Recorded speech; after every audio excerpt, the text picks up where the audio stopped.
প্রধান উপদেষ্টা অধ্যাপক ডক্টর মোহাম্মদ ইউনূস বলেছেন, গণমাধ্যম সংস্কার কমিশনের সংস্কার প্রস্তাবগুলোর মধ্যে যেগুলো এখনই বাস্তবায়নযোগ্য সেগুলো অনতিবিলম্বে কার্যকর করতে অন্তর্বর্তী সরকার উদ্যোগ নেবে।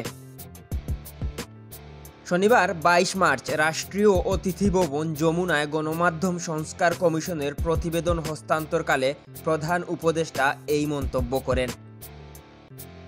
ডক্টর ইউনূস বলেন, সংস্কার প্রস্তাবের মধ্যে যেগুলি এখনই বাস্তবায়ন করা সম্ভব সেগুলো আমরা দ্রুত বাস্তবায়ন করে ফেলতে চাই। সেজন্য আমি চাইব সংস্কার কমিশন আশু করণীয় বা দ্রুততার সঙ্গে বাস্তবায়ন করা যায় এমন সুপারিশগুলো দ্রুত আলাদাভাবে আমাদের কাছে পেশ করুন। গণমাধ্যম সংস্কার কমিশনের এই কাজকে অমূল্য হিসেবে অভিহিত করে এই প্রতিবেদন যেন বিশ্ববিদ্যালয়গুলোর সাংবাদিকতা বিভাগের শিক্ষার্থীসহ অন্যান্য মানুষ পড়তে পারে সে লক্ষ্যে কাজ করার পরামর্শ দেন ডক্টর ইউনূস।